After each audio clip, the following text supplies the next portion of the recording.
Director of National Intelligence Tulsi Gabbard has dismissed two senior intelligence officials following the release of a National Intelligence Council memo that contradicted the administration's claims linking Venezuela's government to the Tren de Aragua gang.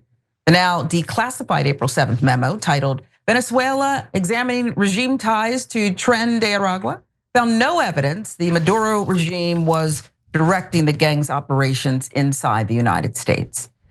Here we have more. While from the memo, Venezuela's permissive environment enables TDA to operate, the Maduro regime probably does not have a policy of cooperating with TDA and is not directing TDA movement to and operations in the United States.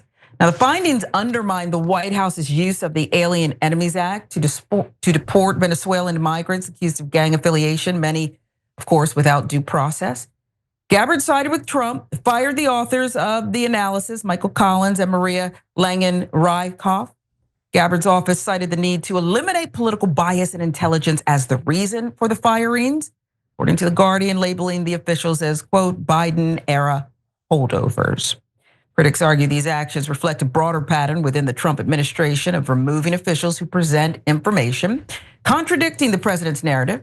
Representative Jim Hines, the top Democrat on the House Intelligence Committee, has demanded evidence supporting the dismissals, expressing concern over the politicization of intelligence. So, Cenk, it's part of a larger trend where the administration sidelines or removes officials who present information that does not align with one Donald Trump. Yeah, this is literal political correctness. So it is not factually correct that the Venezuelan government sent these gangs in, and our own government has confirmed that they did not send them in. But that is factually correct, it's not politically correct. The politically correct position is say that the Venezuelan government did send them in, but we have evidence they didn't. It doesn't matter what's true and not true. It only matters what is politically correct. So Orwell is somewhere going, told you. So if you were for, a lot of MAGA thinks that they, are for against political correctness and against all those things that they railed against. I don't know. Will they look at this and go, hey, wait, firing people based on telling the truth to the best of their ability, that's what they determined is what we would want, right?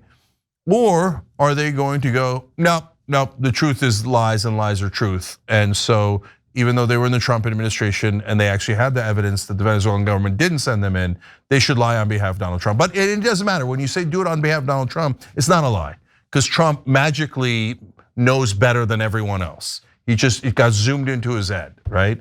So the overwhelming majority of them will make excuses. But if you acknowledge reality, this is not the thing that anyone should want. So now the important thing is why? Why are they doing this? Because what difference does it make, right? Like, they're terrible Venezuelan gang, right? Were they here? Yeah, they were here. Are they in a gang? Yes, they were in a gang. Is the gang awful and has terrible practices? Yes. Should he send him back to Venezuela or wherever else? Yes. So then why bother lying about the Venezuelan government? What difference does it make? Two reasons why. Number one, Donald Trump said that they're sending their criminals and their rapists, and Donald Trump has to always be right. It doesn't matter. The ego must be protected above all. But that's not the only reason. There's a second reason. Because they're arguing in court that they can take away the writ of habeas corpus and due process because this is an invasion. So they're going to say, well, the Venezuelan government is sending them in and they're dangerous, et cetera, and they're harming Americans. Hence, it's an invasion. That's why they have to do this lie. And Tulsi Gabbard, having no principles or morals, comes in and goes, oh, remember how I pretended to be a progressive? Well, now I'm a right winger, or pretending to be a right winger. It doesn't matter because I have no moral core. Now you'd like me to fire people who are actually doing their job correctly? Oh, no problem, of course. Dear leader, I will fire them right away. I will do anything to get power. So that's Tulsi Gabbard for you. This story sickens me. I hate lies. I can't stand lies. And now our government officials, if they don't lie, will be fired. Do they really have any power by being close to the power? It's a recurring theme. Of course, Attorney General Pam Bondi also removed that Justice Department attorney after he admitted in court that one of the high-profile deportations, that of Kilmar Abrego Garcia, lacked legal justification. At the time, Bondi said Attorney Erez Raveni had failed to seriously advocate for Trump's position in the case and replaced him immediately. So he was probably afraid to lie directly to the judge. He had fudged enough or been nervous enough or talked around it. Tulsi Gabbard's purge of intelligence officials now joins Bondi's removal of DOJ attorneys as examples of how dissent and fact-based analysis are being punished inside the Trump administration. Whether it's national security, immigration law, the message appears clear. If you contradict this president in any way, I mean, there's literally no room for coloring outside of Trump's lines, you will be terminated. Yeah, I'm now talking to several people that have government jobs, and what they're saying is everybody's keeping their head down. You don't even make eye contact with people. I mean, it sounds like it's one of those futuristic horror movies where the tyrant has taken over. No one is allowed to dissent. Don't talk to anyone. If anyone catches you saying the truth, you'll be fired. And so, and by the way, you think it's just this part of the administration? No way, it's everywhere. So here's another example: the Office for Civil Rights and Civil Liberties inside the Department of Homeland Security. They opened up an investigation on the arrest of Mahmoud Halil to see if it was done the right way or the wrong way. And they're like, what do you mean? We did it. By definition, it's the right way. They shut down the whole department. So they were probably gonna shut that department down anyway. It has the words civil rights and civil liberties in it. They're like, civil rights. By the way, do you know that the Second Amendment is in a civil right of a sort? Okay, but no, it doesn't matter, rights, who cares? Rights are for weak people, I don't know. No, rights are for Americans. They're enshrined in our Constitution, which the right wing used to at least pretend to love and care for and protect. Remember the whole "don't tread on me" thing? Well, this is treading all over us. So you take away people's rights and you demand that the people in government lie on behalf of the dear leader, and that's the tyranny of government that the right wing thought they were always afraid of.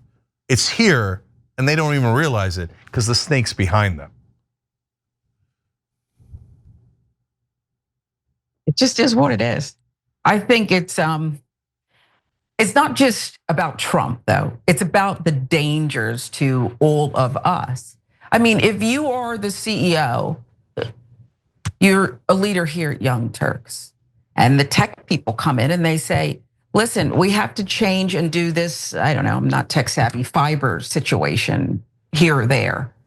And you just say, nah, I want you to do the other way. Well, they said you won't be on anymore. No one will be able to find you. The system will crash.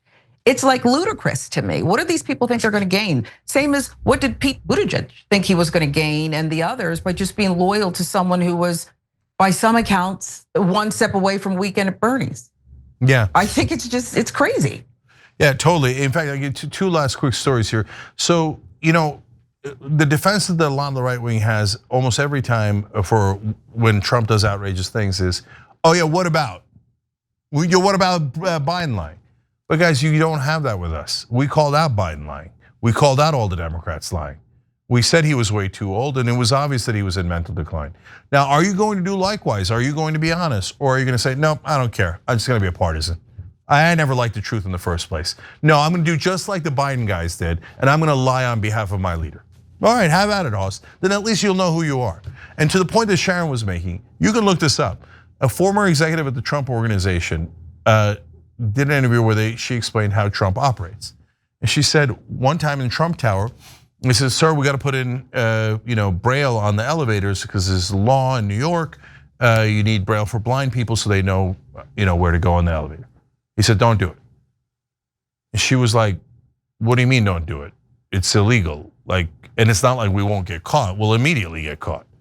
There's no Braille. They'll come in, the first inspector will recognize it, and then we'll have to redo it. He's like, I don't want to hear it. I don't want the Braille. Because he thought blind people are, I don't know what, weak? and he doesn't want blind people there. He doesn't want any accommodation for blind people. The brother's touched, man. So anyways, what are you supposed to do? And she explained the reason he was saying that is, one, he's a lunatic on not wanting the Braille. Who cares about the Braille? Like, why? Why are you randomly anti-blind? So weird, right? But she said, no, he wants you to do it so he doesn't get in legal trouble. And so if you don't listen to him, he yells at you and says, what'd you put the Braille in for, right? But if you do it, and if there's legal trouble, he says, oh, I didn't do it, she did it. You're gonna keep supporting that. All right, have at it, Hoss, okay? But this kind of political correctness is exactly what I despise. Like being in an abusive relationship with like some narcissist. It's just, there's so many rules. There's so many rules. Can we just go with the truth? Even a little bit? Every time you ring the bell below, an angel gets his wings. Totally not true, but it does keep you updated on our live shows.